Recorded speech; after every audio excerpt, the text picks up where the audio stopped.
Hola, ¿qué tal? ¿Cómo están? Muy buenos días. Qué gusto para mí poderlos saludar. Martes, ya 21 de enero del 2025.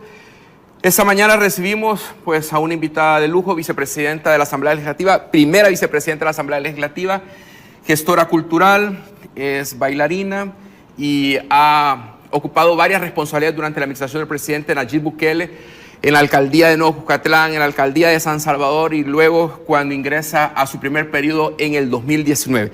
Me refiero a la abogada Suezi Callejas Estrada, a quien doy la más cordial bienvenida esta mañana. Hola, ¿qué tal? ¿Cómo está? Un gusto para mí conocerla. Mucho gusto, José Luis, por esta invitación. Buenos días al pueblo salvadoreño y espero que el inicio de la semana pues vaya suave y relajado para todos. Muchos ya jóvenes de bachillerato han iniciado sus clases, así que espero que este 2025 sea un año de verdaderos frutos para ustedes. Qué bien, sí, es verdad. Ayer ingresaron los estudiantes en su año lectivo 2025, segundo día, prueba del fotomultas en la autopista de Comalapa. Los salvadoreños aprendiendo a manejar correctamente. El discurso de Donald Trump, 55 minutos cargados de mucha energía y regresan a ser pues la nación que siempre han sido, los primeros, y no va a perder tiempo.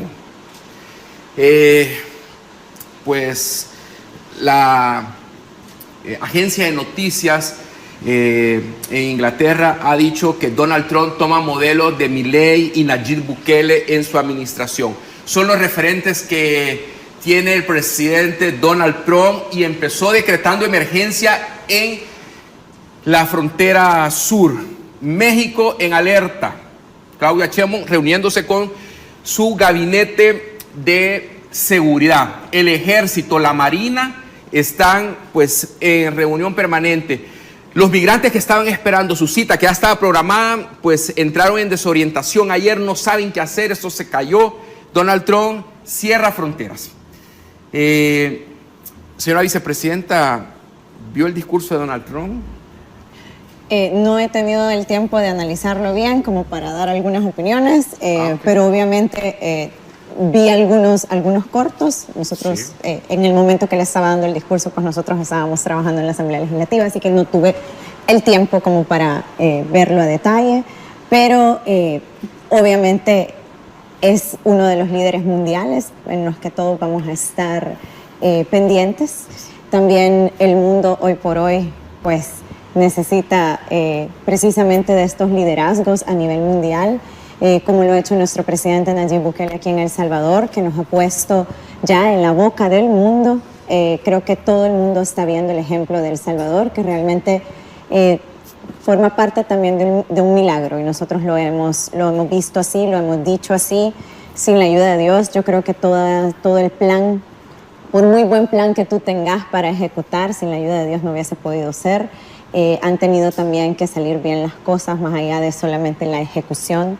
Y creo que el plan control territorial para nosotros ha sido verdaderamente un milagro.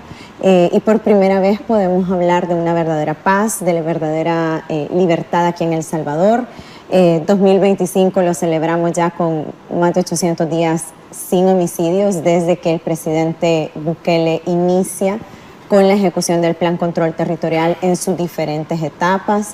2024, pues diciembre de 2024, que fue un mes bastante populoso para las calles salvadoreñas. Solo el centro histórico tuvo aproximadamente 2.5 millones de visitantes y aún así se culminó el 2024 con el mes más seguro de 2024, siendo diciembre.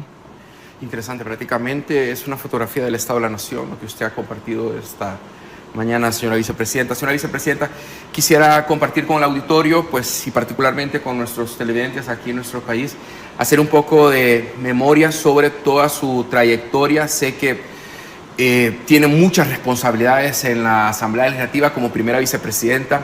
La vemos muy activa, pero usted se ha preparado para esta misión que le dio el señor presidente Nayib Bukele en la gobernabilidad desde la Asamblea Legislativa en un segundo periodo. Así es. Yo soy de un equipo que viene trabajando. La verdad es que solamente Ernesto Castro, presidente de la Asamblea Legislativa, y yo formamos parte del equipo que ha estado acompañando al presidente Nayib Bukele desde los inicios, desde que Nuevas Ideas no existía. Nosotros trabajamos con él desde la campaña electoral, que fue nuestra primera experiencia para todos, en Nuevo Cuscatlán, y luego cada quien se incorporó a los diferentes equipos de trabajo que se hicieron en Nuevo Cuscatlán. Luego pasamos a la campaña electoral de San Salvador, en donde también nos integramos. Ya Ernesto entra ahí como secretario privado de él, yo me quedo como secretaria de Cultura de la capital. Cuando sale él del FMLN, pues nosotros nos vamos a la aventura de crear junto al pueblo salvadoreño este movimiento que se llama Nuevas Ideas, que luego se convirtió en un partido político. Específicamente yo estuve recolectando firmas, por ejemplo, en Santa Ana, que es uno de mis departamentos más queridos, creo yo, porque la verdad es que la gente se organizó de una manera supremamente orgánica y pudimos aportar más de 11,000 firmas para poder entregarle al Tribunal Supremo Electoral esas más de 200,000 firmas que se entregaron en su momento para poder inscribir a Nuevas Ideas. Se gana la presidencia, trabajamos todos para lograr este gane, y digo todos los salvadoreños, tanto dentro del movimiento como todos los salvadoreños que apoyaron y aportaron para que el presidente se convirtiera en el presidente del país. Y me integro a trabajar con el presidente Bukele como ministra de Cultura, como parte de su gabinete. Salgo a finales de 2020 para poderme inscribir como candidata a diputada en la primera gestión que se tuvo 2021-2024, en donde compartimos junto con Ernesto Castro, quien pasa a ser el presidente de la Asamblea Legislativa. Nos integramos a la Junta Directiva 2021-2024 y continúa el trabajo 2024-2027 en este segundo periodo. Eso es muy brevemente sí. La trayectoria política. Ya van a ser 13 años de trabajo junto al presidente Bukele en esta labor muy específica que ha tenido toda la trayectoria política. O sea, nosotros hemos sido parte de ese pequeño grupo que ha trabajado con él desde el principio, que bueno, pasamos de ser solamente personas muy amigas. La verdad es que yo siempre con quien he tenido mi lazo de amistad ha sido con la primera dama. Nosotras nos conocimos bailando, siendo bailarinas, y ahí fue donde luego esta amistad pues ha trascendido a planos laborales.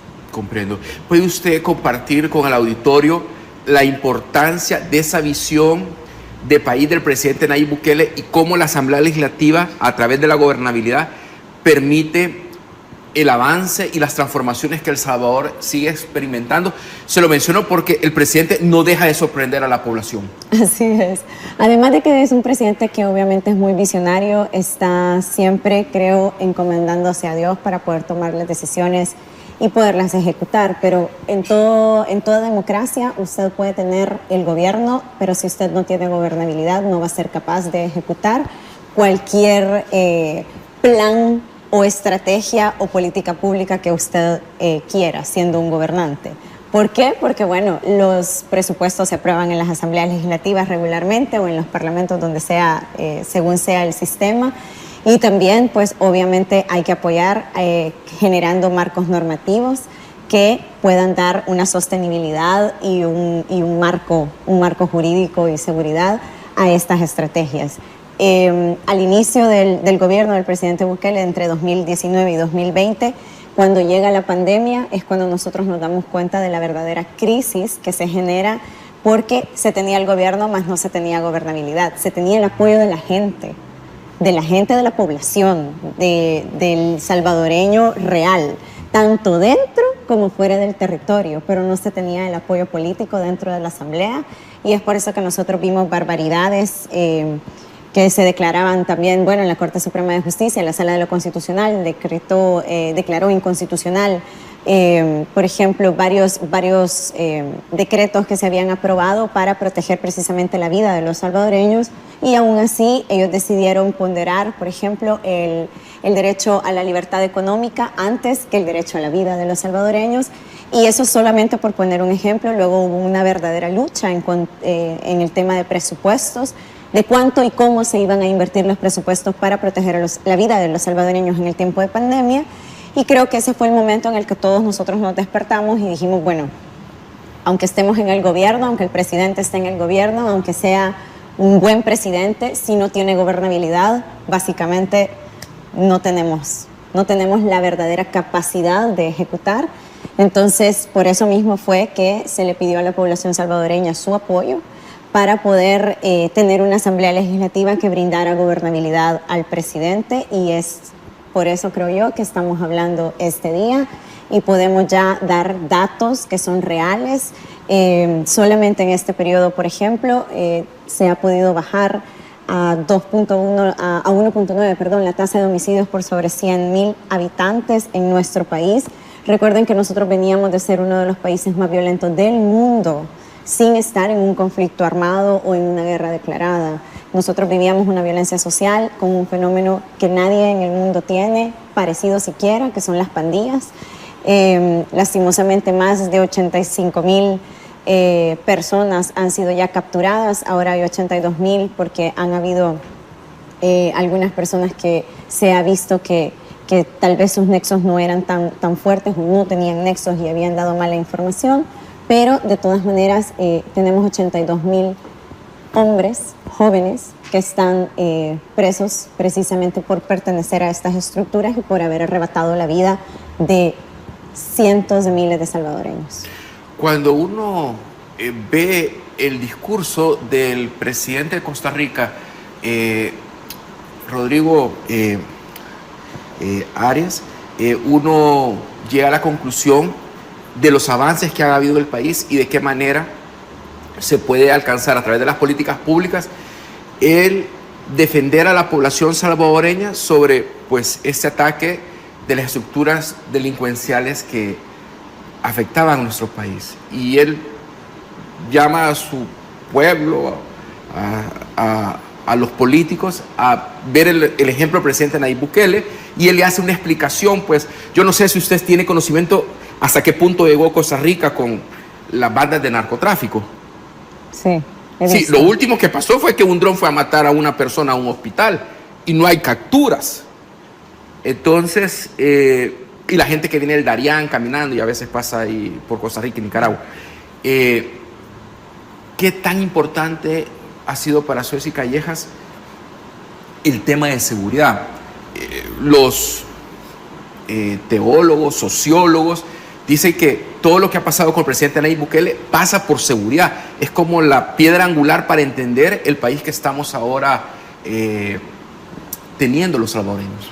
Creo que para poder contestarnos todos esta pregunta es como de recordar, y yo creo que a veces los salvadoreños pecamos de tener memoria a corto plazo, y es como de recordar, ahora nosotros vivimos y podemos decir, ok, si quieres salir a medianoche puedes ir al centro histórico, que era uno de los puntos más peligrosos del país, pero de San Salvador también, de San Salvador incluso de todo el área metropolitana, y ahora ya no sentís el miedo que tú sentías antes de caminar por el centro histórico, cuando antes era siempre la recomendación, ¿no? O sea, 1, camina rápido, 2, deja de andar ahí turisteando, viendo, 3, no, guárdate el celular, y si puedes no vayas con absolutamente nada. Cuidado con la cartera, cuidado con los niños, cuidado. Y es precisamente porque todos teníamos miedo de salir de nuestra casa, porque nunca sabíamos si ese iba a ser el día terrible que te podías encontrar a un pandillero o incluso encontrarte en fuego cruzado.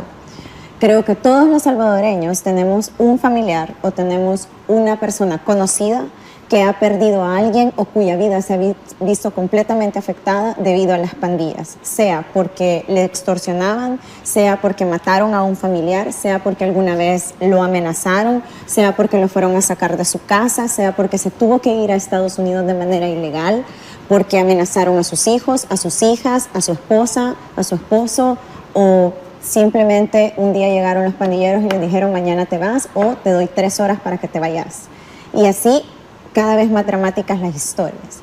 Obviamente todo pasaba por seguridad en este país, precisamente porque nadie quería venir a invertir a un país inseguro, en donde te podían matar.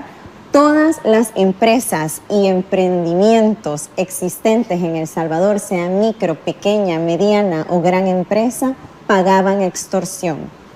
Todos. No voy a mencionar marcas porque no es campo pagado, pero absolutamente todos. Desde la señora que hacía pastelitos al cruzarse la acera de su casa, la señora de la tienda, la señora de las tortillas, la señora de las pupusas, como grandes empresas en este país tenían ya como gasto mensual o semanal, incluso semanal, quincenal, mensual, la extorsión. Entonces, obviamente, todo giraba en nuestro país alrededor de la violencia, alrededor del miedo. Se levantaron muros en las residenciales y en las colonias, se cortaron calles para poner portones y no dejar entrar a nadie. Todo el mundo puso defensas, todos contrataron seguridad privada, todo el mundo incluso dejó de usar el transporte público porque era sumamente inseguro y se tenía que hacer el sacrificio de comprar un carro. En El Salvador el carro no era un tema de lujo, sino que era ni de comodidad, sino que era un tema de prevención de violencia. Y todos también empezamos a vivir una vida en donde una vez se escondía el sol, todos nos preocupábamos para estar en casa. Una vida encerrada, una vida en donde se dejó de hablar con el vecino. No, ¿por qué? Porque nos daba miedo a saber quién vivía ahí a la par, no quería saber. Entonces, obviamente, todo giraba alrededor del miedo. ¿Por qué? Porque todos queríamos seguir vivos. Y la verdad es que si usted no tiene vida, pues usted no tiene nada. Y si usted no puede proteger la vida de su población, pues básicamente usted ha fallado como gobernante. ¿Usted recuerda cuando el señor presidente llegó a la Asamblea Legislativa prácticamente a exigir que se le dieran los recursos para el Plan Control Territorial y se perdió una llave? Y de repente los partidos tradicionales, nadie daba razón cómo poder ingresar al Salón Azul de la Asamblea Legislativa, y parecía ser que era un toma y daca a ver quién cedía más ante lo que se quería desarrollar con esta nueva visión de gobernabilidad y sobre todo de seguridad para los salvadoreños. Creo que el peor fracaso de los partidos tradicionales fueron, por supuesto, la corrupción y el hecho de haber negociado con los pandilleros, haberse sentado a negociar con terroristas, la vida de los salvadoreños. Y eso les ha ido pasando factura. O sea, solamente por poner números, 2015 fue el año más violento de nuestro país después de los acuerdos de paz, supuestos acuerdos de paz. Sánchez Serén era presidente. Sánchez Serén, solo para recordar, expresidente del país, prófugo de la justicia salvadoreña, ahora nicaragüense. Él sostuvo un promedio de más o menos 18.2 homicidios por cada 100.000 habitantes, comparado al 1.9 que ahora tenemos. Y él, por ejemplo, tuvo números tan dramáticos como tasas de 103 homicidios por cada 100.000 habitantes, y en esos 5 años que él estuvo gobernando solo tuvo un día sin homicidios. El anterior presidente había negociado la famosa tregua, en donde la tregua fue que bajaran la cantidad de homicidios, no que llegaran a tasa cero de homicidios, a cambio de prostitutas, pollo campero, televisores y entretenimiento, más que les dejaran meter teléfonos con saldo a los penales para que ellos pudieran extorsionar gente. Entonces, en verdad, creo que obviamente la estrategia de seguridad del presidente se alejó completamente de todas las recetas que se habían ejecutado aquí en El Salvador. Fuimos muy criticados en su momento, pero gracias a Dios el tiempo nos ha dado la razón, y el tiempo es el que puede demostrar ahora con números que las tasas de inseguridad y de homicidios en El Salvador han cambiado completamente. Ahora somos el país más seguro de la región. Eso para nosotros era impensable. El hecho que nosotros podamos hablar. Hace poco recibimos la visita, la semana pasada de hecho, recibimos la visita de unos parlamentarios italianos. Y por ejemplo, cuando estábamos en la reunión junto al presidente Castro y mis demás colegas diputados, ellos decían, a nosotros nos impacta muchísimo que ustedes midan el éxito del centro histórico, por ejemplo, de su centro histórico con base a números que tienen que ver con violencia. Porque ellos decían, nosotros estamos acostumbrados a medir en cantidad de negocios. Y nosotros decíamos, nosotros pasamos de tantos homicidios, de 21 homicidios, 14 homicidios al día, a 0 homicidios al día en el centro histórico. Y para nosotros, y pasamos también de que ahora ya tenemos, por supuesto, ya es un lugar turístico, antes no lo era. Muchas personas salvadoreñas, los salvadoreños que viven en el exterior tienen muchos años de vivir fuera, pero incluso salvadoreños que viven acá bajaron por primera vez al centro histórico ahora para ir a ver la Villa Navideña, o cuando inauguramos la biblioteca, o cuando reinauguramos el Palacio Nacional, o a ver algún tipo de programación cultural que se ha dado allá, el Cascanueces, el concierto de la Escuela Nacional de Música, o qué sé yo, cualquier actividad. Pero eso no era algo habitual para nosotros los salvadoreños, que ahora ya se está convirtiendo, o sea, la programación cultural, los espacios turísticos nacionales ya son parte de la agenda semanal de los salvadoreños para ir a ver, cosa que no existía porque simplemente la gente prefería quedarse encerrada en su casa. ¿Puede usted explicarme, así como han legislado casi 1047 decretos desde 2021 hasta el 2025, cómo usted, como abogada de la República y conocedora de las corrientes de derecho, puede hacer entender a los organismos internacionales de derechos humanos y a las ONG de nuestro país y a los partidos de oposición cómo se libera a todo un pueblo salvadoreño, que son millones de personas, en atención a los derechos que son reprimidos por esas estructuras criminales? Yo creo que no voy a lograr hacerlos entender a ellos, porque para que tú quieras entender algo, o sea, para que tú entendas algo necesitas tener la voluntad de entenderlo. Y si no tenemos de entrada la voluntad, pues creo que no. Pero para aquellos salvadoreños que sí quieren entender, sí, pues entonces yo creo que además de lo que estamos viendo, porque lo bonito de no decir mentiras es que es bien comprobable, y lo bonito de que los hechos te acompañen es que simplemente lo podemos ver, lo podemos vivir, lo podemos tocar. Hace poco yo veía una de las noticias en una de los juicios que se les está llevando a uno de los miembros de estructuras criminales, que él aceptaba en su audiencia que él se hacía cargo de que había matado 500 personas a lo largo de su vida. Ese ser humano, creo yo, no tenía ni 40 años. Se veía un hombre joven. Sí, fue en el Secoto. Entonces, exacto. Entonces, tú ahí te puedes dar cuenta de que un pandillero tiene la capacidad de matar 500 personas. Y tú lo puedes multiplicar por cada uno de los días que él ha estado afuera. Entonces, 82,000 personas aproximadamente tenían presos a un país completo de 7 millones de personas. Y además habían expulsado a casi 3 millones de personas que viven ahora en el exterior, porque uno de los grandes éxodos de nuestro país, por supuesto, fue en el tiempo de la guerra, pero el segundo gran éxodo se da en los 2000, cuando las pandillas empiezan a crecer y a obtener más poder territorial, a quebrar completamente el tejido social en las comunidades, y ahora ya estamos viviendo en un país que tiene una conducta completamente distinta. Lo primero es, las comunidades han recuperado sus territorios. El hecho incluso de que ahora tú puedas pasar de una comunidad a otra y que ya no tengas miedo porque tu comunidad era de números y la otra era de letras, pues eso ya te da a entender de que los territorios han sido liberados.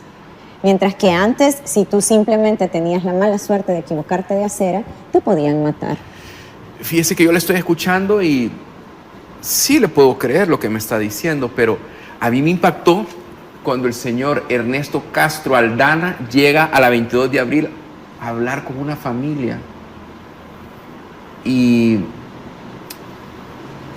conoce a unos jóvenes que han perdido a un hermano, que han perdido a un padre, porque fueron sometidos por estas estructuras, y está la madre ahí, y él les dice, ¿y ahora qué están haciendo? O sea, ¿cómo empezar de nuevo? Pero el recuerdo, la acción de haber visto que sus padres y su hermano eran arrebatados por esas estructuras y dejados tirados ahí, pues está impactante, que conmueve a Ernesto Castro, y se le quiebra la voz cuando él trata de explicarle a esa familia que ellos han sido víctimas de este tipo de estructuras y que han sacrificado a estos familiares, pero que ahora ustedes están trabajando por ellos. Y si uno no mira esas cosas, no mira la dimensión de lo que implica ese tipo de formas para vivir con estas estructuras que en el pasado regían pues el acontecer diario de la familia. Realmente, ¿hasta qué punto ustedes, como diputados del presidente Nayib Bukele, con el beneplácito de la población, entienden el grado de afectación que tiene la familia salvadoreña con esas estructuras criminales? Creo que lo entendemos al 100%, pero también con el cuidado de que nosotros no le vamos a explicar a la gente lo que ha vivido. Ellos lo saben. Son las comunidades que fueron sobre todo las más afectadas, las que nos han dado los insumos a nosotros para poder trabajar y para poder generar una verdadera respuesta a la población. La población no quería que se hicieran tratos con los pandilleros. La población no quería que acá se ejecutaran proyectos de abrace un pandillero y él va a cambiar. La población quería un verdadero cambio y quería respuesta y quería justicia. Y la única manera de generar esa justicia es sacándolos de los territorios y metiéndolos presos y esperando que todo el sistema judicial funcione. Entonces, no se están, en ningún momento de hecho se les está violentando ni siquiera a ellos sus derechos humanos, porque el sistema debe funcionar. Y para eso nosotros cada quien está haciendo su parte. Por supuesto, la policía, la fiscalía, el Ministerio Público está ahí presente, el Ministerio de Defensa está también haciendo labores de acompañamiento junto con la policía. De hecho, una de las cosas que nosotros hemos sabido, gracias a las cadenas en donde el presidente ha informado a la población salvadoreña junto al Gabinete de Seguridad, es que toda la información de inteligencia ya existía desde antes de 2019 y simplemente los gobiernos anteriores decidieron no utilizarlas porque ellos hacían los tratos, pero la sangre la ponía la población salvadoreña. Entonces la población salvadoreña no quería una respuesta a medias. Se necesitaba realmente ser contundentes y poder ejecutar las estrategias de seguridad.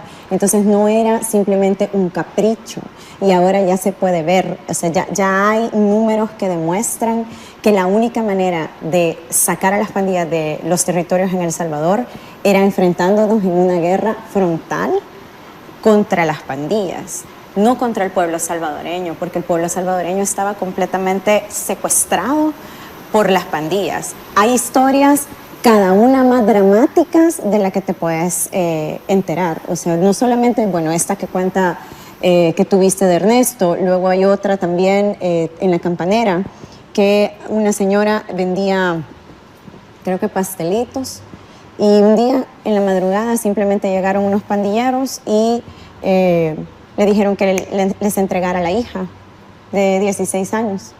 Esa fue la última vez que vio a su hija. Nunca encontró un cuerpo, nunca encontró absolutamente nada, nunca supo dónde estaba ni nada, y simplemente ella tuvo que vivir por años viendo a todos los hombres que se habían llevado a su hija pasar. Incluso algunos llegaron a pedirle comida alguna vez de manera descarada, también le pedían la renta. Por eso, un campo de fútbol era. Esa señora, el día que llegaron, que la policía y los militares hicieron el cerco de seguridad en esa zona y se llevaron a los pandilleros, esa señora ese día sintió que por primera vez se estaba haciendo un poquitito de justicia. Aún así nadie le va a regresar a su hija. Claro. quiero hacer una pregunta directa porque parece ser que ustedes tienen mucha conciencia de lo que está pasando, vicepresidenta. Cuando usted escucha la expresión libérenlo ya, ¿qué le provoca? Terror. Terror porque creo que es completamente irresponsable, creo también que es una expresión que viene desde un verdadero desconocimiento de la realidad salvadoreña y desde una burbuja muy aparte que ha sido la vida de esta gente que se declara ahora como oposición. Creo que es una expresión que le falta mucho el respeto a la población salvadoreña, sobre todo aquellos que a día de hoy lloran a un hijo muerto, lloran a una hija que fue violada y brutalmente asesinada, violan a un niño que mataron porque no quiso ser parte de la pandilla, que lloran a un esposo o a un papá que solamente estaba trabajando.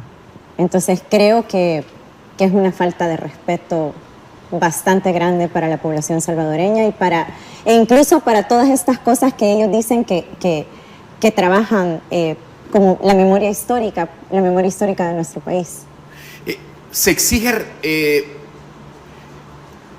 decretos legislativos porque dicen, es que no solamente seguridad, es vivienda, es agua, es alimentos, es empleo, o sea, está bien, la seguridad está bien, dice, pero es que aquí falta empleo. Y en esa parte es que estamos todos de acuerdo. O sea, nosotros venimos de un país en donde por los últimos, ya no 30 años, ya 40 años, en donde los últimos 40 años en este país no se han hecho inversiones reales. Simplemente ha sido un país saqueado. Aquí se han hecho ricos muchas personas a base de robarle al Estado salvadoreño. Y lo peor es que ahora podemos ver que no es que le han robado al Estado salvadoreño, le han robado a todos los salvadoreños, le han robado oportunidades. Nosotros fuimos un país en el siglo pasado que fue próspero, fuimos un país que era el primero en Centroamérica, las mejores calles, el más moderno, fuimos un país próspero en cuanto a cultivos, en cuanto a agricultura. Ahora, por ejemplo, estamos luchando verdaderamente por tener seguridad alimentaria en El Salvador. Nosotros solamente producimos menos del 30% de lo que consumimos a nivel interno. ¿Pero por qué? Porque hace 30 años se mató el agro en este país, en el tiempo de Cristiani, y ahora van y dicen, no, reactívenlo, yo quiero que den respuesta ya. Sí, pero es que fueron 30 años de un plan para precisamente matar el agro en El Salvador y obligarnos a comprar todo porque eran sus mismas empresas. Venimos de un país en donde el mismo presidente, junto a sus diputados en ese momento, privatizan la banca, se piden un préstamo y compran la banca con el préstamo que le hicieron al Estado salvadoreño que nunca pagaron. Entonces, y así tenemos muchísimos más ejemplos. Otro presidente preso, otro expresidente preso, otro expresidente prófugo, otro expresidente supuestamente muerto, pero igual dentro de un proceso legal. Un expresidente que también está en Nicaragua, ahora nicaragüense, con más de 327 millones de dólares que se robó de la partida secreta. Entonces, al final, si nosotros hubiésemos tenido todo ese dinero para invertirlo en El Salvador, probablemente no viviríamos con las situaciones que tenemos que superar. Aún así, hemos avanzado muchísimo. Turismo, por ejemplo, por primera vez en los últimos 2 años reporta aproximadamente un 6% de todo el PIB nacional. Turismo va creciendo cada vez más. No sería posible si no viviéramos en un país seguro, porque nadie quiere ir a vacacionar a un país en donde muy probablemente te van a matar, te van a violar y vas a aparecer en una bolsa. O sea, simplemente es ilógico. ¿Quién va a querer ir ahí? Y ahora, por ejemplo, nosotros podemos celebrar más de 4 millones de visitas de extranjeros solamente a 2024.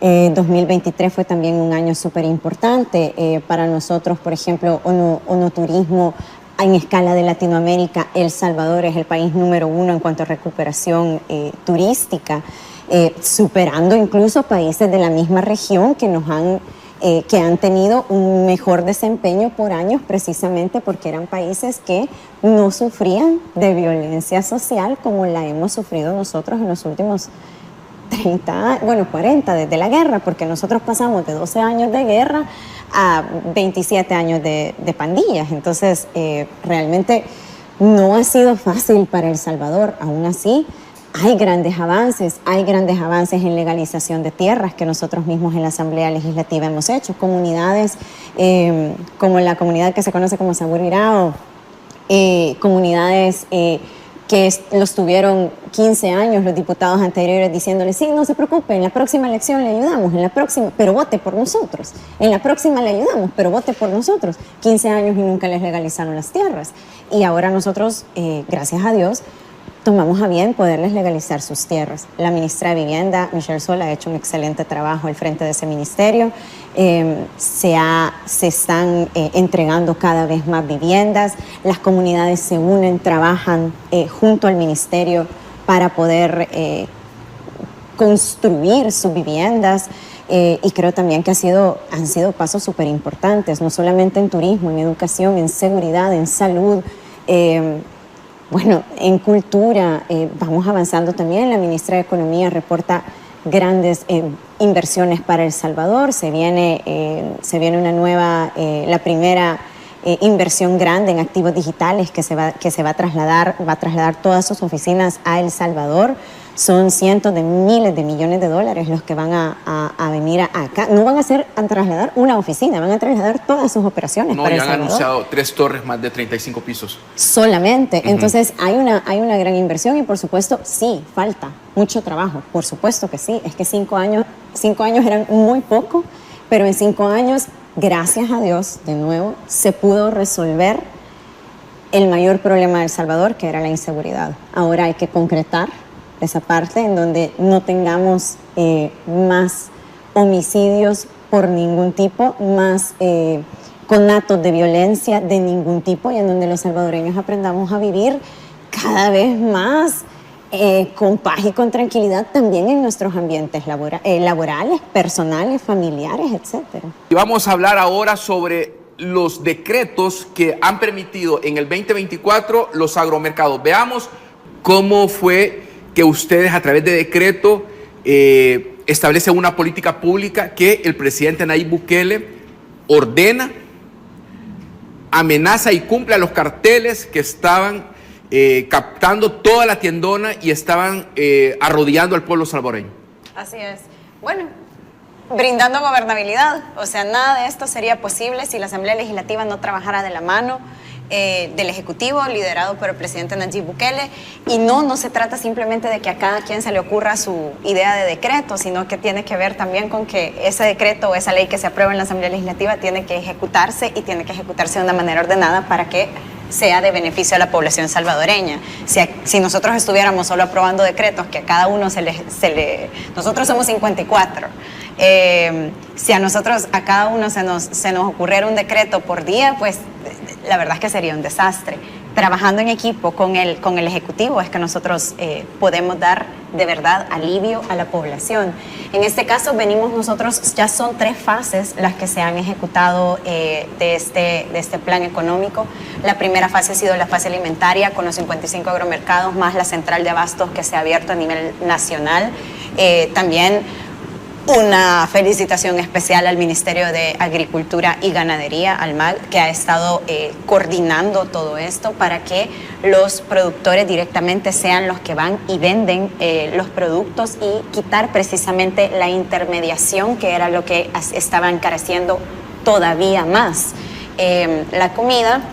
La fase 2, que es la atracción de inversión en el rubro de tecnología, y la fase 3, que es la logística en cuanto a la modernización del puerto de Acajutla y la reactivación del puerto de la Unión. Digamos que esas son las 3 fases que se están ejecutando ahora para el crecimiento económico de nuestro país. Y por supuesto, nosotros directamente haciendo nuestro trabajo en el sentido de poder de manera acelerada votar y aprobar los decretos necesarios para que tema de agromercados, tema, por ejemplo, la otra medida, creo, una de las más recientes que se han anunciado, el hecho de el alivio económico para el mes de enero con el aporte del gobierno de El Salvador para el pago residencial del recibo de la energía eléctrica en todas las empresas de distribución, y en el recibo de ANDA hasta por $30 en ANDA y hasta por $80 en la energía eléctrica a todas las familias salvadoreñas.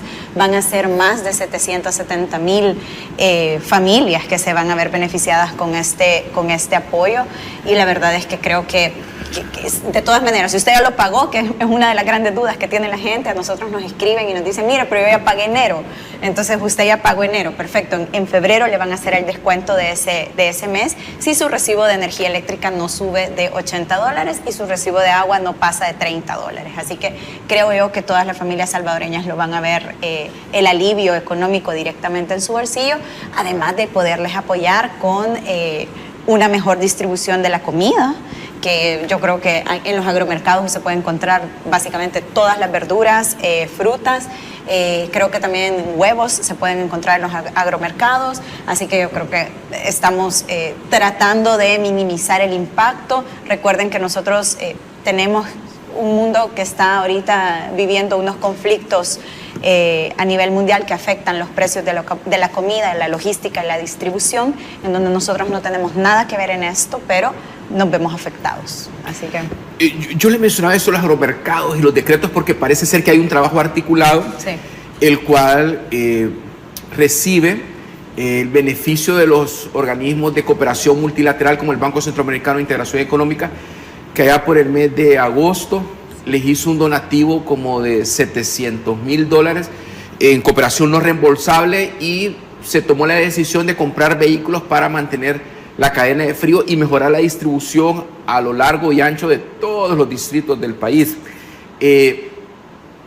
Aunque lo hacen tan rápido, parece ser que están pensando en, o no sé si será el señor presidente que piensa en todas las variables y tiene un control absoluto de todo lo que pasa.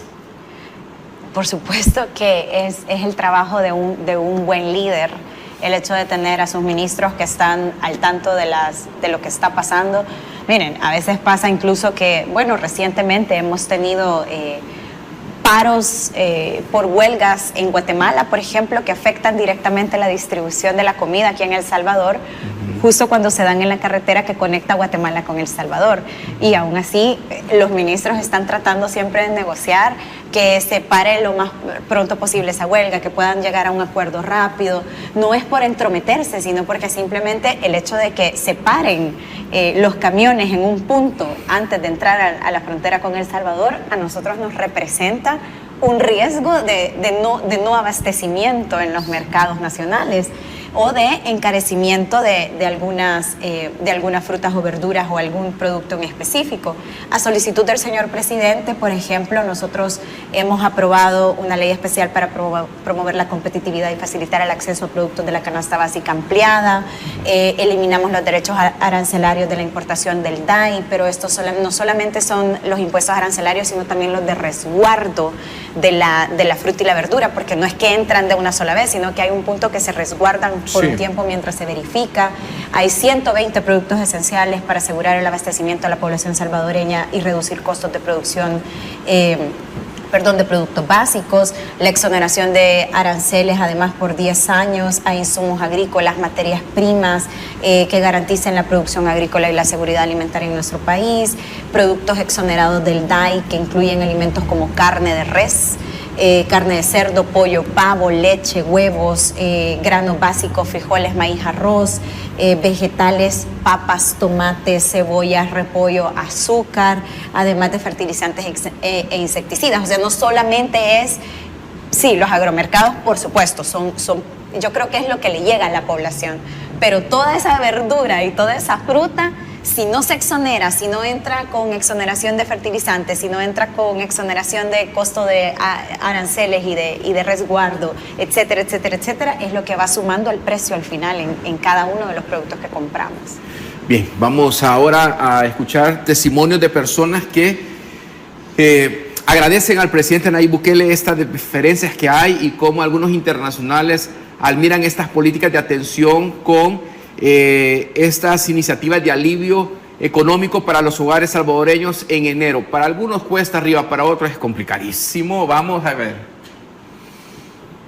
Bukele se mete la mano al bolsillo y le va a pagar los servicios a los salvadoreños. El gobierno va a pagar la totalidad de los recibos de agua y luz al 95% de la población. Y esto en el mes de enero. Buenísimo porque además todo el mundo llega sin un peso después de Navidad. Confirmo.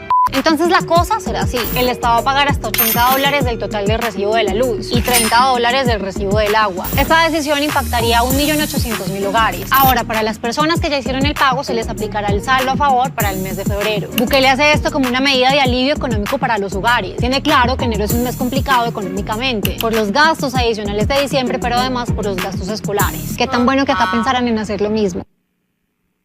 Esa era una nota de la revista Semana que en el pasado ha reconocido el trabajo de Nayib Bukele y lo ha puesto en contraposición con Petro, ¿verdad? Que ahí es otra cosa. Los colombianos ven esto extraordinario. Yo creo que todas las personas que están viendo El Salvador, yo nunca había vivido un presidente que había dicho, mire, si su recibo de la luz no sube de $80, el gobierno se lo va a pagar durante este mes que es tan duro para las familias salvadoreñas. No solo venimos de gastos de diciembre, sino que también venimos de gastos de, precisamente, ayer entraban los estudiantes de bachillerato al colegio de nuevamente, el año inicia, la mayoría está iniciando, gastos de útiles, gastos de matrícula, gastos de primera mensualidad. Los niños pues tienen la costumbre de comer y vestirse y de necesitar útiles, entonces obviamente esto genera gastos para las familias salvadoreñas. Si tenés un hijo, imagínate 2, 3, 4, pues estos gastos ya son exorbitantes para cualquier familia. Yo creo que yo, al menos de lo que tengo de vida y conciencia, no había visto en ningún punto un gobierno que se preocupara tanto por las familias salvadoreñas y que tomara medidas contundentes para poder apoyarles. Y creo que esto es increíble para la mayoría de países en Latinoamérica y probablemente en el mundo, pues. Exacto. Yo tengo muy corta edad, pero como periodista he podido documentar algunos casos y me pareció extraordinario la pandemia, los $300. Sí. Hay personas que lo celebraron, agradecieron y no lo creían, lo estaban diciendo y no lo creían. El paquete de alimentos que se entregó mensualmente durante la pandemia a las familias salvadoreñas. Y ahora esto que nos sorprende porque el presidente no hablaba con la prensa desde el 2021 y de pronto tuvo la gentileza de poder comunicarse con la población a través de los periodistas la semana pasada y se tomó su tiempo porque... Pues sí, como presidente hay que esperar, ¿verdad? Porque son anuncios importantes, señora vicepresidenta. Así es. ¿Usted sabía que esto iba a ser anunciado? No sabía. Yo no sabía exactamente, todos estábamos a la espera. De hecho, ese día hubo plenaria. ¿Sí? En el día y todos nos estábamos preguntando cuál iba a ser la noticia. Pero de todas maneras nosotros sabíamos que algo bueno iba a ser para la población porque él tiene la costumbre de siempre darnos buenas noticias dentro de las cadenas que hace. Así que, por supuesto, cuando estamos atravesando crisis, incluso en la pandemia, yo creo que para todos es de recuerdo los informes que él hacía casi a diario de cómo iban los números de la pandemia. Importante mantener la comunicación con el pueblo salvadoreño y que fueran fuentes oficiales, o sea, que fuera de viva voz del presidente de la nación el que nos dijera, mire, tenemos tantos casos de contagios, tenemos tantos casos recuperados, tenemos lastimosamente tantos fallecidos por COVID, etcétera, etcétera. Entonces, el hecho de que el presidente sea el que te da la noticia, creo yo que ya es algo que los salvadoreños tenemos de costumbre, ¿no? Entonces, todos nos esperábamos alguna noticia impactante para el país, pero lo mejor de todo fue que era una medida de alivio económico para, bueno, ella daba los datos, es el 1.8 millones de familias se van a ver beneficiadas. Solamente son 770,000 en el caso de electricidad y va el 1.8 porque está entre ANDA y todas las empresas las distribuidoras eléctricas. Entonces, creo la verdad es que somos la mayoría de familias salvadoreñas las que se verán beneficiadas de este alivio económico. Ahora, el impacto, ¿cómo el presidente logra encontrar la oportunidad de seguir cuidando a la familia salvadoreña, en este caso el bolsillo de la familia salvadoreña? Porque yo les puedo decir, cuesta arriba, hay personas que cumplen años este mes y tienen que pagar, la matrícula de los carros, la tarjeta de la circulación, licencia. Entonces, hay muchos gastos que están programados ya y nos sorprende, incluso se llegó a pensar que podía ser algo del tema de seguridad y no, era una cuestión de alivio. Se le vio sonriendo, se le vio muy a gusto, o si no tenía tiempo para contestar más preguntas y se tuvo que ir. Pero el punto es eso, ¿por qué el presidente actúa de esa manera? ¿Por qué no deja de pensar en la población y en cómo ayudar a la población? Y no digo a un sector de la población, a una élite de la población, a los burgueses que siempre fueron apoyados en este país, sino, como dice Giovanni Galeas, we love people, a toda la población. Creo que porque es una persona que está conectada con la población salvadoreña y es una persona que está siempre pendiente de lo que está pasando en su país. Porque también nosotros pasamos por un tiempo en el que, por ejemplo, con Sánchez Serén nos pasaba que aquí pasaban cosas importantes y no teníamos presidente.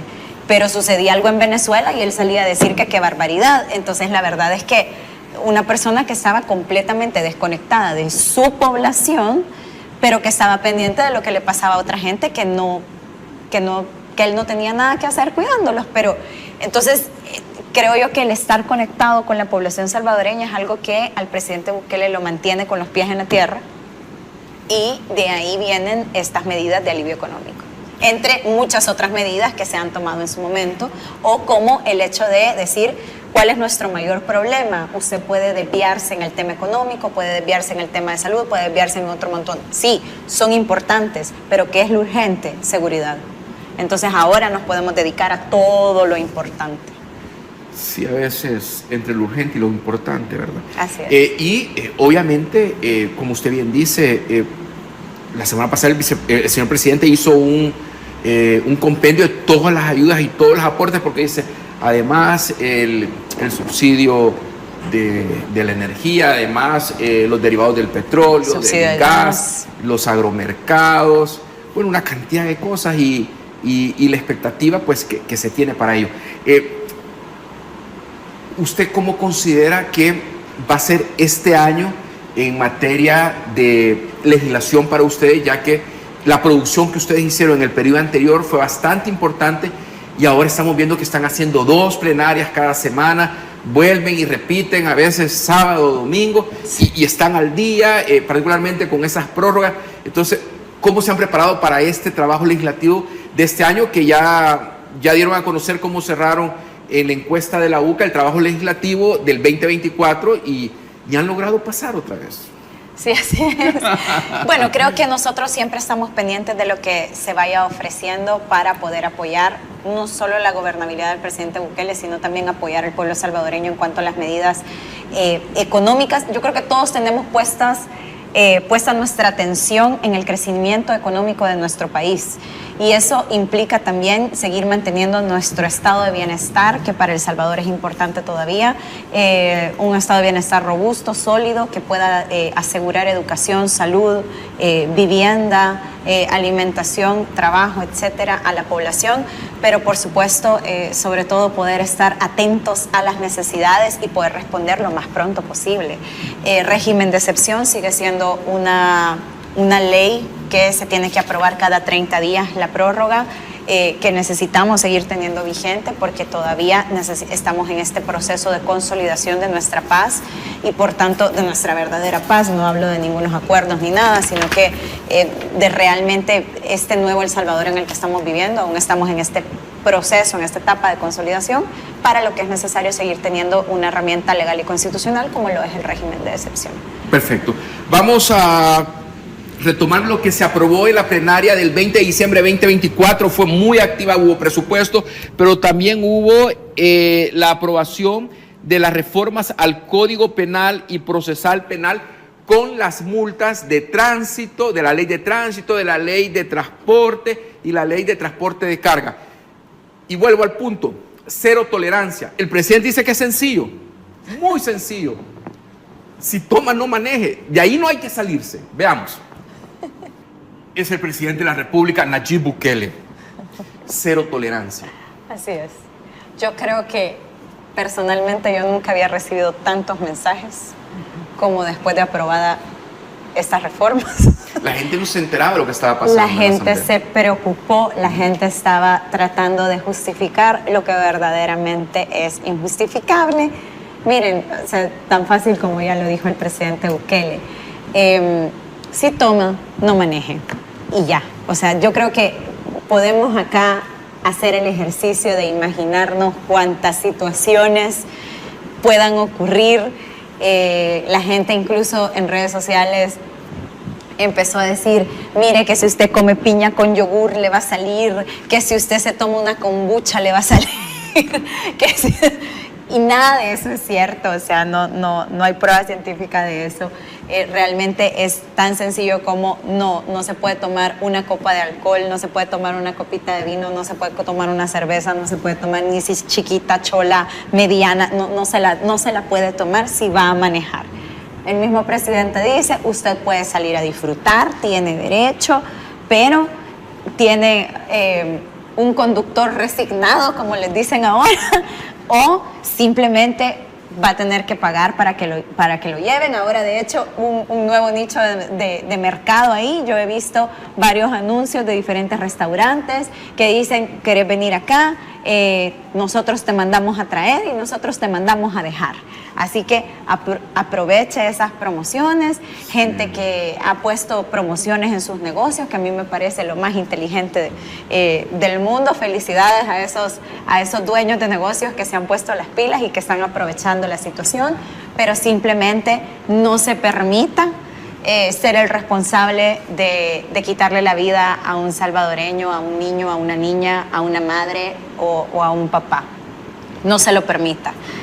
Si usted simplemente es tan sencillo como si toma no maneje, y si quiere tomar, pues quédese en su casa, quédese a dormir donde los amigos, páguese un taxi, un Uber, lo que sea necesario, o páguele a alguien que lo vaya a traer y a dejar. Tan sencillo como eso. Ese es un proceso en donde el señor ministro de Obras Públicas y Transporte ha explicado cómo funciona. Han dado las indicaciones y han hablado de lo que ha sido esta reforma pues al artículo 147 del Código Penal. Diputada, ¿cómo tenemos que entender lo gravoso que son ahora las penas cuando se decreta conducción peligrosa y se tiene que enfrentar este delito de una manera más severa? Se lo digo porque han venido personas salvadoreños que quizás tienen algunos conocimientos como abogados, han hecho su propia interpretación, han querido tener una narrativa a favor de ellos y después han dicho no vengan a El Salvador. Pero la gran mayoría de salvadoreños está entendiendo. Mire, yo creo que esto es un tema cultural. El presidente Nayib Bukele, desde que él era alcalde, él acuñó una frase con la que yo estoy al 100% de acuerdo. Los cambios culturales son los más difíciles de hacer, de generar. Está hablando como la basura. Sin embargo, como la basura, como la educación, como el si toma no maneje, como el respeto, etcétera, etcétera. Los cambios culturales son los más difíciles de generar, sin embargo, son los únicos que van a perdurar. Y yo le voy a poner un ejemplo real. Usted aquí en El Salvador, antes de estas reformas, se tomaba una cervecita, 2 cervecitas, 3 cervecitas, 4 cervecitas, 5 cervecitas, 6 cervecitas, agarraba su carrito y se iba para su casa, ¿verdad? Así, medio coquetón, pero se iba para su casa. Jarabeado. Jarabeado, cabal, como le dicen. Entonces, ok, pero si usted estaba en Estados Unidos y usted andaba manejando, usted no se atrevía ni a tomarse 1, ni 2, ni 3, ni 4, ni 5, ni 6. No se atrevía. ¿Por qué? Porque usted decía, no, porque aquí te agarra la policía. No, porque aquí hay fotomulta. No, porque aquí la gente respeta. Pero y entonces en el momento que la gente se subía al avión, como que le caía la otra personalidad de persona así, respetuosa de las leyes, de todas las leyes. Pero aquí en El Salvador no queremos. Aquí en El Salvador estamos tratando de encontrarle la inconstitucionalidad a la ley para que vaya a favor nuestro. Y lo cierto es que el alcohol y las sustancias afectan su conducta, afectan su toma de decisiones, afectan sus reflejos, afectan absolutamente todo su comportamiento, sus movimientos, etc.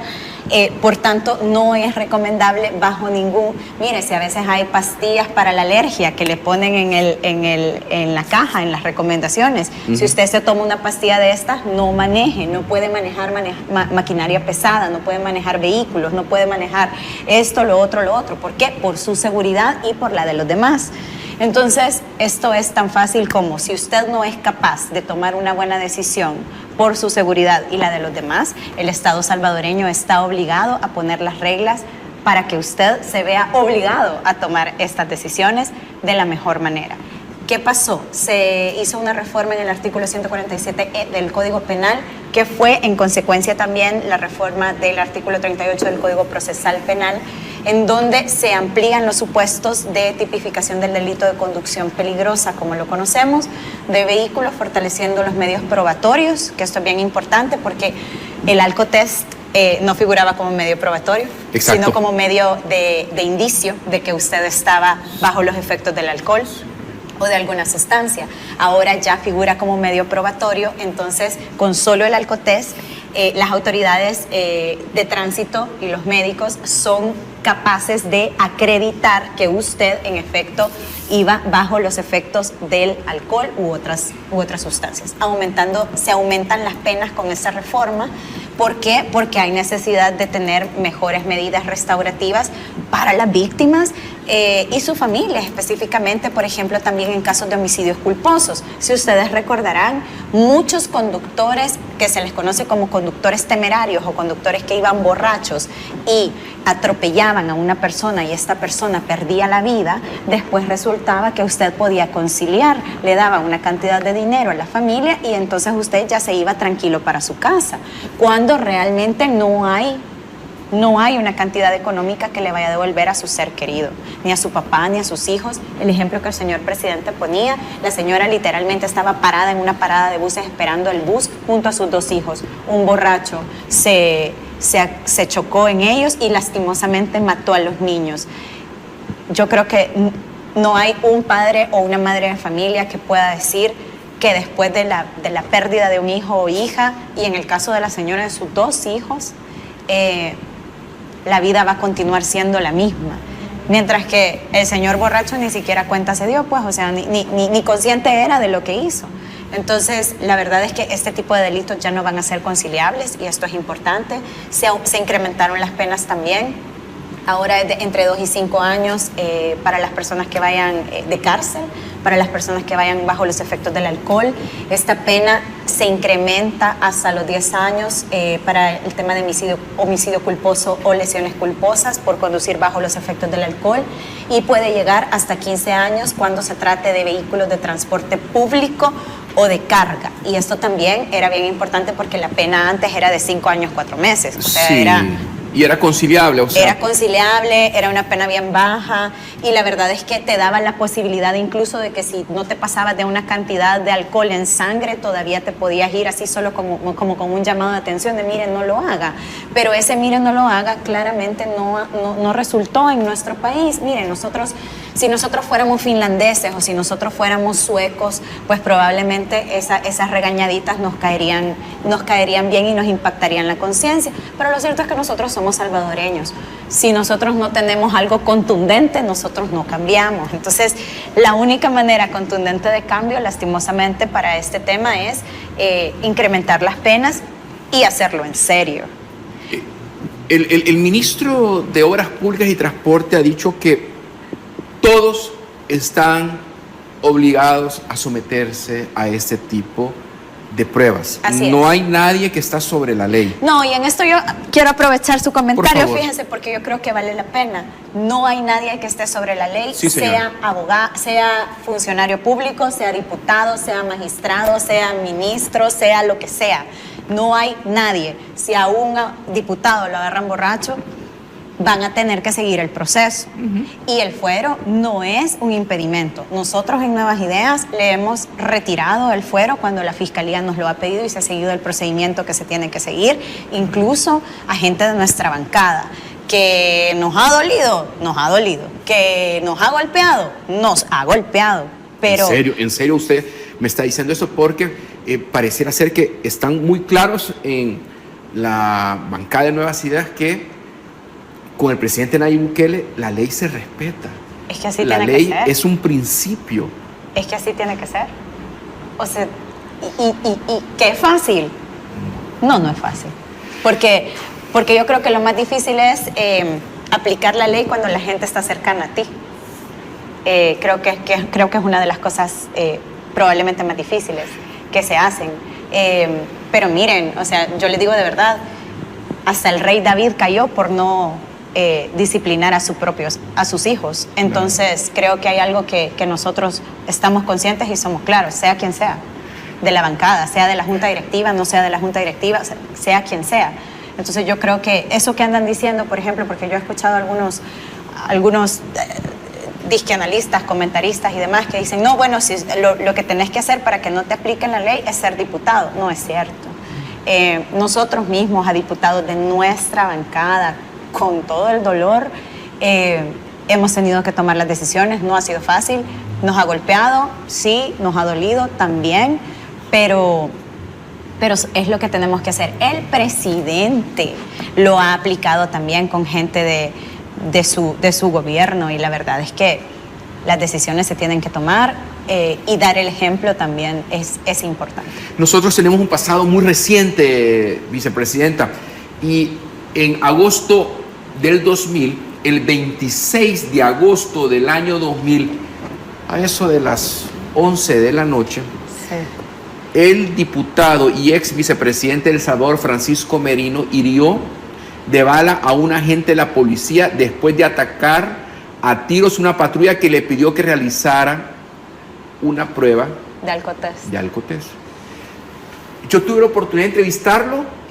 Esto fue el sábado de la noche. El domingo llegó a los tribunales, llegó a la Asamblea Legislativa y lo recibió el diputado Machuca. El lunes yo estaba platicando con él acá en la noche. Obviamente recuperó la libertad, pero pasó 12 días esperando que la gente pusiera una demanda por lesiones y la gente no la presentó. La gente de la policía no la presentó. Y hasta el sol de hoy no pasó nada. Creo que terminaron conciliando, ¿verdad? Que fue una cantidad risible la que terminaron conciliando. Yo estaba en el colegio. En ese Una tiempo, cantidad y un apartamento. Pero de todas maneras, la ley lo permitía. En ese momento la ley lo permitía la conciliación. Uh-huh. Y esas son las cosas, esos son los ejemplos de cosas que ya no se van a permitir, porque ya no va a ser posible el hecho de conciliar por un tema de lesiones culposas o por homicidio culposo, que es el caso de un homicidio que se comete o las lesiones que se cometen cuando se está bajo los efectos del alcohol o de alguna otra sustancia. Nosotros también hemos visto casos de funcionarios que bajo los efectos del alcohol también han tenido accidentes de tránsito gravísimos y que lastimosamente han salido, se murió otro joven, trabajador, de hecho, de un departamento de este país, y nunca a esa persona no se le quitó el fuero, no se le siguió el proceso, por ejemplo. Entonces, ese tipo de cosas son las que nosotros no vamos a ver, y de hecho, al interno también ha habido un llamado del presidente de la Asamblea hacia todos los diputados diciendo, miren, aquí todos se van a cuidar y todos tienen que tener, obviamente, juicio y tomar buenas decisiones, porque no se le va a defender a nadie. Diputada, siempre se sigue fortaleciendo el marco legal de los derechos de las mujeres. Los salvadoreños tenemos que aprender el estrado patriarcal el irrespeto, el machismo que está muy arraizado a los salvadoreños, pues se necesita ir cultivando. ¿Qué se ha podido hacer? Mire, primero que nada poder hablar de todos los avances que han habido en el tema de derechos de las mujeres, de sus familias también. Ustedes recuerden que nosotros tenemos una primera dama que está bien preocupada por la niñez salvadoreña, por la primera infancia, por la familia. No podemos hablar de niñez salvadoreña si no hablamos también de las mujeres salvadoreñas. Nosotros somos un gobierno que nos hemos caracterizado por seguir defendiendo la familia en su estructura básica fundamental, papá, mamá e hijos. Nosotros hemos aprobado leyes que van directamente en apoyo a la familia salvadoreña. Nacer con cariño para un parto respetado es la primera ley en Centroamérica que se aprueba de este tipo para poder apoyar a las mujeres y a sus bebés y a toda su familia en el proceso de su embarazo y nacimiento, para cuidar a estos niños desde el primer instante. Nosotros somos un país que lastimosamente hemos perdido varias generaciones. Todos estos salvadoreños al final son pandilleros, pero son salvadoreños que ahora están en Secot y lastimosamente pues sus vidas fueron utilizadas para otras cosas no legales. Y no queremos que esto vuelva a suceder, no podemos perder ni una generación más. Luego nosotros aprobamos Crecer Juntos, que es la ley para protección de primera infancia, niñez y adolescencia de El Salvador, cambiando completamente el objetivo de la ex Lepina, por ejemplo, en donde ellos tenían un enfoque completamente de reparación. Nosotros tenemos un enfoque preventivo con la ley Crecer Juntos. CONAPINA está haciendo un trabajo excelente de protección de los derechos y también pudiendo evitar que se llegue a vulneraciones o que las vulneraciones sean más graves dentro de la familia. Y por último es Amor Convertido en Alimento, que es la ley de fortalecimiento y protección a la lactancia materna, en donde sí, también se hace se reconoce el derecho de la niñez a estar protegida para que sus mamás y sus papás puedan trabajar tranquilos, teniendo el derecho a los centros de apoyo a la primera infancia, a los CAPI. Entonces, basado en este modelo, hemos dado cuenta con el tiempo que también ha sido necesario, por ejemplo, con datos de la PNC, en cuanto a feminicidios, que ustedes saben que son los asesinatos que se hacen directamente a mujeres por el hecho de ser mujeres. Lastimosamente, este tipo de feminicidios, este tipo de delitos, se ha dado de las parejas o de los familiares hacia las mujeres cuando se tiene una relación personal.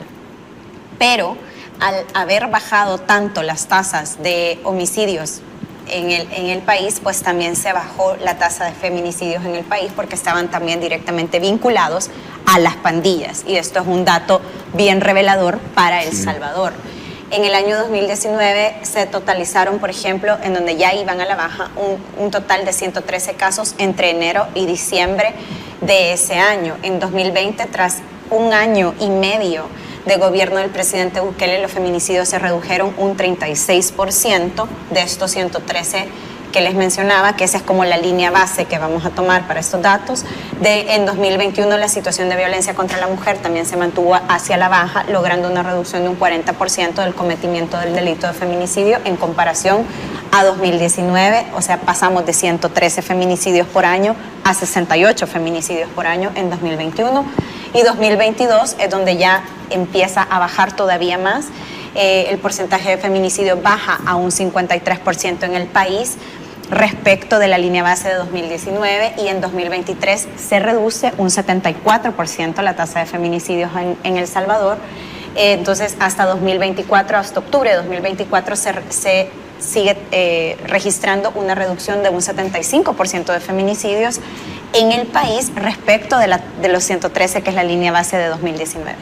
Entonces nosotros podemos vislumbrar acá que la situación de la violencia en contra de las mujeres se ha mantenido hacia la baja en el país.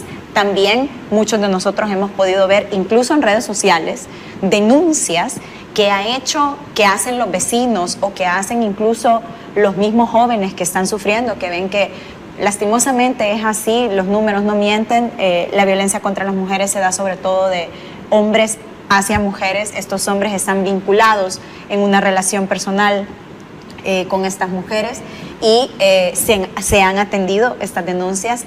Gracias a Dios, las mujeres cada vez se sienten más seguras y más capaces de poder denunciar. Muchos de los casos de violencia que se da dentro de los núcleos familiares no siempre se van a resolver de manera judicial. Muchas veces es un tema de convivencia, muchas veces es un tema de apoyo psicológico, psicosocial a las familias.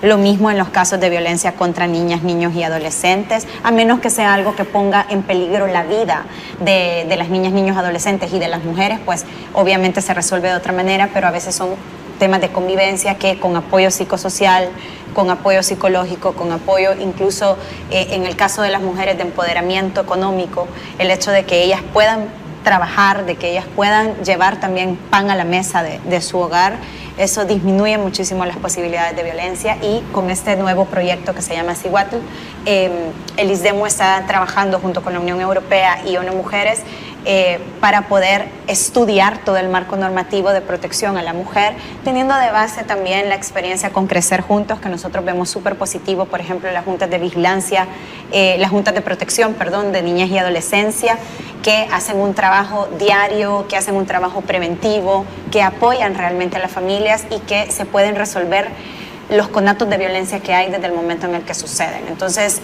no se trata en ningún punto de criminalizar a nadie, pero sí se trata de poder apoyar a las mujeres a que vivan una vida libre de violencia, pero de verdad, no solo por llenar informes y por quedar bien internacionalmente, sino porque queremos avanzar como país y queremos de verdad que la violencia social que ya hemos superado en las calles también lo podamos superar a nivel interno de las familias salvadoreñas, y que tanto los hombres como las mujeres podamos tener relaciones cada vez más sanas y cada vez más respetuosas, sin criminalizar absolutamente a nadie.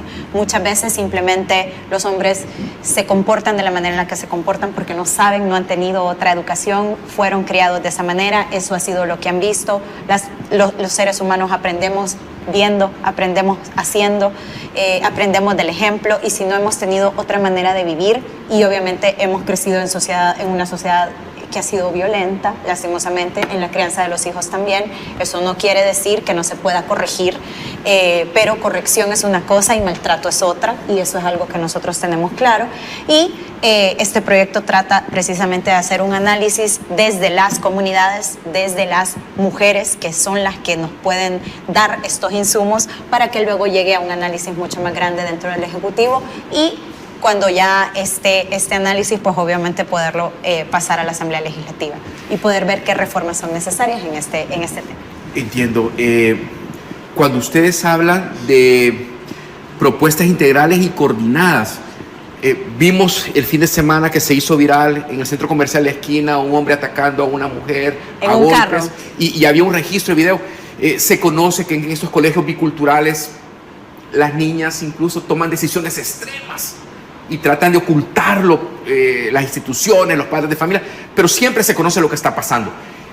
¿Se puede atender esto a nivel psicosocial, con primeros auxilios psicológicos, con el autocuido, con el empoderamiento de la mujer de sus derechos, pedir ayuda?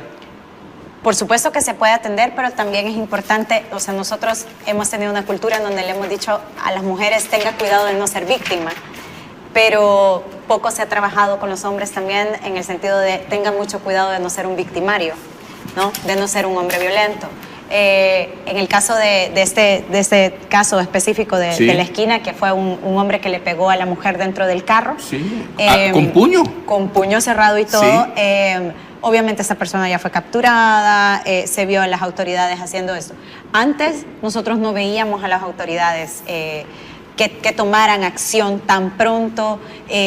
También el hecho de que la gente tenga ya confianza en que la policía va a llegar, en que la fiscalía le va a responder, en que ya no va a ser una demanda más que se va a traspapelar en el escritorio de algún fiscal, que no va a ser solamente una llamada que el policía no se va a tomar en serio, sino que al contrario, que van a obtener respuesta. Yo creo que ahora, bueno, en redes sociales siempre dicen queremos ver los 3 doritos después, ¿verdad?, de una persona violenta y tal, pero yo creo que es algo bien importante, el hecho de que todos estamos haciendo conciencia cada vez más de que no podemos manejar nuestras relaciones personales, laborales, etcétera, de una manera violenta, que todos tenemos que dar respeto para ser respetados. También vimos el caso de un padre que lastimosamente golpeaba a su hijo de una manera ya exagerada. Eso no era corrección, eso era una descarga, descarga de ira. Estaba tomado, o sea, pero de todas maneras, era un hombre pegándole a un niño de 8 años. Entonces, este señor pues también ya está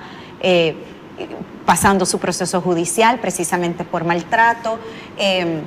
Entonces, esta familia en general debe de tener apoyo del Estado, debe de tener apoyo psicosocial, debe de tener apoyo para ver cuál va a ser su plan de vida ahora que su realidad ha cambiado, sin la persona que estaba ahí brindando el sostén económico. Y estas son cosas que muchas veces obligan a las mujeres a quedarse en un círculo de violencia, a pesar de que no existe ninguna mujer que disfrute de ser golpeada. Lo que pasa es que las situaciones económicas, las realidades económicas son bastante dispares y precisamente hay que trabajar para poder cambiar estas realidades. Perfecto, le agradezco mucho, vicepresidente, la amabilidad que ha tenido de pues, conocer nuestro espacio, de interactuar con nuestro auditorio, tanto aquí en nuestro país, allá al interior de la zona oriental, la diáspora. Fue un privilegio para mí conocerla. Muchísimas gracias por la invitación, abierta siempre a cuando decidas invitarme. Un abrazo a todas las personas de la diáspora que yo sé que están pendientes de este programa, también en Oriente. Manténganse pendientes de las actividades culturales que hay. San Miguel, al fin, se está trabajando por restaurar el Teatro de San Miguel. Bueno. Se le está haciendo un buen trabajo de restauración y se va a poner el aire acondicionado para que ya sea menos sufrido el calor allá. Muy pronto una agenda cultural fortalecida por allá, por el oriente del país. Así que un abrazo a todos y muchísimas gracias por la invitación y la oportunidad de contarte de nuestro trabajo. Gracias, diputada Suez Calleja. Gracias a ustedes por esa fiel sintonía. Nos vemos el próximo jueves 22 de enero y pues que Dios nos permita siempre encontrarnos con ustedes y despertar informados. Hasta la próxima, si Dios lo permite.